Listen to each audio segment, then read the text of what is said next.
Ken. How do you explain that result? Yeah, we've got to live in the present for a bit, and then you've got to reflect on what we've been able to do over the journey. And tonight was really, really disappointing. We weren't at the level we needed. We maybe 40 minutes, but we're probably lucky to be in it for the first 40 minutes, to be fair. And then Geelong just done a number on us big time. And it's disappointing performance clearly, but something that we've been better at for a large period of the last 8 to 10 weeks. But it's not going to be easy to explain the performance tonight. I guess the obvious question, how do you now reset and go again? It's exactly what we talked about inside the rooms, was around what did we get out of it as far as what did we learn from this game, and obviously not many positives would come out of that, but how do we handle and move forward quickly, because we have to. We're probably going to play again next Friday night here at Adelaide, and we've got to find a way. And our last performance like this, we bounced out of it and we found a way to get back into the mode of playing a bit better football than we certainly did tonight. Is that the Brisbane game? Or yeah. What concerned you most about the result? Oh, well, on tonight's result, if I just sit in front of everything concerned me. I mean, we've been great in defence, and we're conceding 57 or 8 points over the last 6 or 8 weeks. And we gave up, what was tonight, 140 or something nearly. That's the first point. We've been very good at denying opposition marks in their forward 50. They took 22. I mean, there's so many parts of it, and that's why I've got to move forward quickly. I've got to talk around what we've typically been to what we were tonight. And what we were tonight was so far off the mark. We all understand it. We all get it. We understand that it was qualifying final, an opportunity. We didn't execute like we should have. Does that give you, I guess, food for thought, I guess, around maybe the smaller defenders, given Geelong's small forwards are really able to have success? Yeah, I think Geelong's small forwards, to their credit, have always been able to play that style of football, and they're hard-working forwards. That's what they do, and they move the ball. Like tonight, they looked like a great team that was almost 2 levels above us for most part of the night. We know that's not completely accurate, but we have to live with, as I said to the boys, for the next 24 hours, we have to live with the facts. The facts were we were beaten badly in all facets of the game. Not one part, all facets. Thanks for also, I guess, that you lost your last 4 finals, 3 of them at home, and a few of them by a sizable margin. Is there a psychological hurdle when it comes to finals at the moment? Yeah, I can appreciate that question, because they're the facts, and I always deal in the facts. The reality is we believe the group are better than that, but we have to live with, as I said, the next 24 hours, we have to live with that performance. We have to live with the facts. As you just said, our last 3 or 4 finals haven't been at the level we'd need them to be. How do you review, I guess, this game? I mean, how much do you look at the way you ended it as well, when Geelong was just able to kind of blow you away? There'll be a balance. There has to be a balance on how we look at this game versus how we have to move forward, and I think that's my key point. We have to move the group forward really quickly.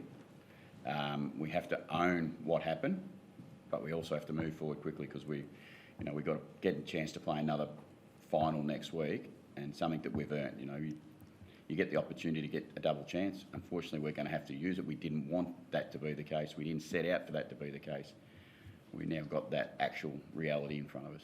You spoke during the week about not wanting to reflect on some of those previous results, but how much do you think some of those finals results are in players' heads at the moment? Well, again, I think those questions come about once the game turns badly. I think maybe there is a bit of moment where they dwell on stuff that they didn't want to happen tonight that did happen. I think that's fair, but I think with it, we hit the lead there at one point and felt like they were still okay, and we were playing okay at that point, even though we're probably lucky to be that close. But there's no doubt about the question, and how they feel about that. But I've asked them to quickly unpack what tonight was, and then get themselves ready to go again to play again next Friday. Was there anything in the preparation that you saw that sort of result coming? Clearly, no, as far as what we saw coming and what we expected to come.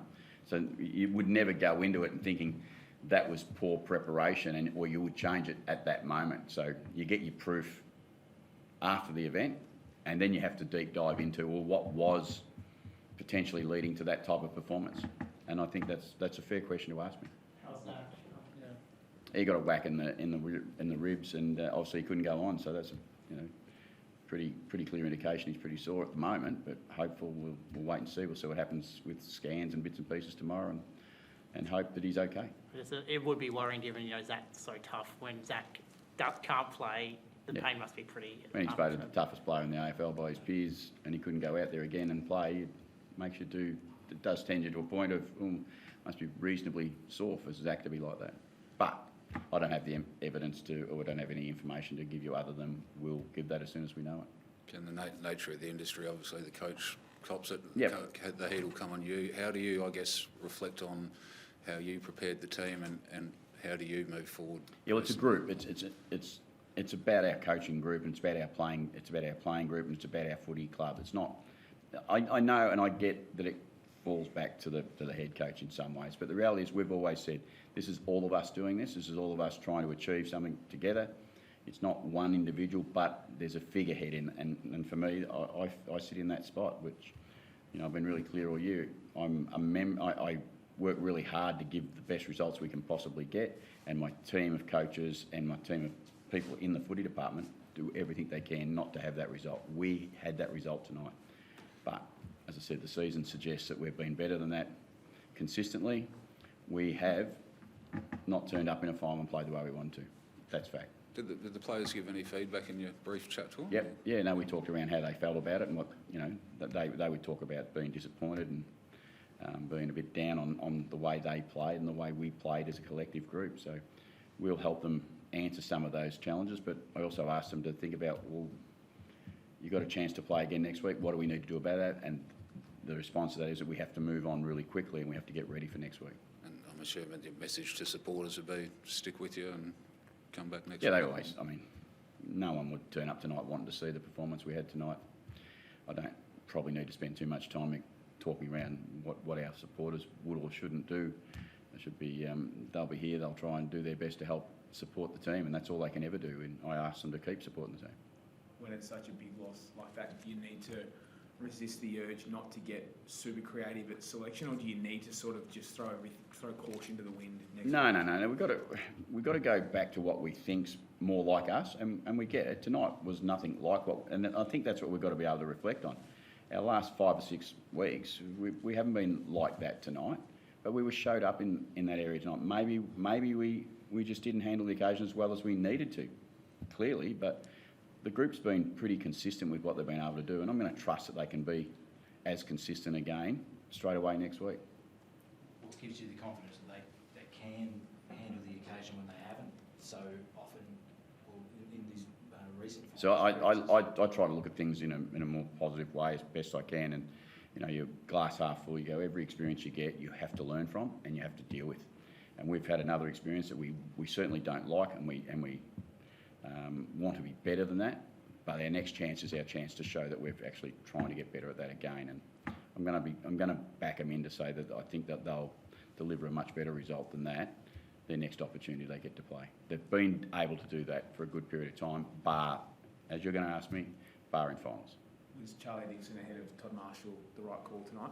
Yeah, on reflection, on the pieces that we had above. Don't forget, Todd's played one game and half a game in 8 weeks.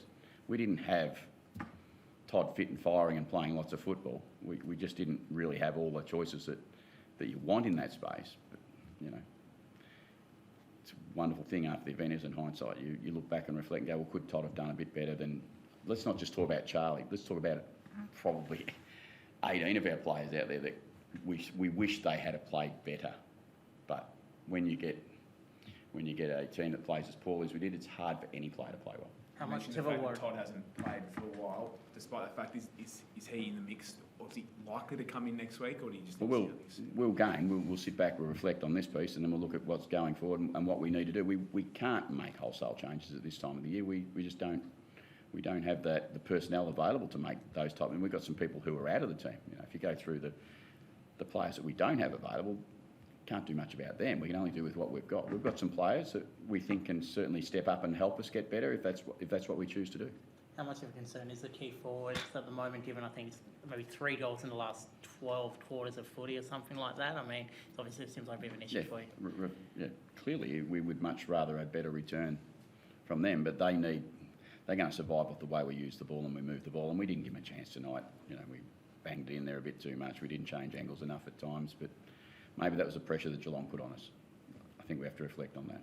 Charlie Dixon was getting Bronx cheered by his own fans late in that game. What's your message? You're going to have a home final next week, a must-win clash. What's your message to the fans that might be feeling this frustration and a feeling of deja vu? Yeah, they won't feel it any worse than us.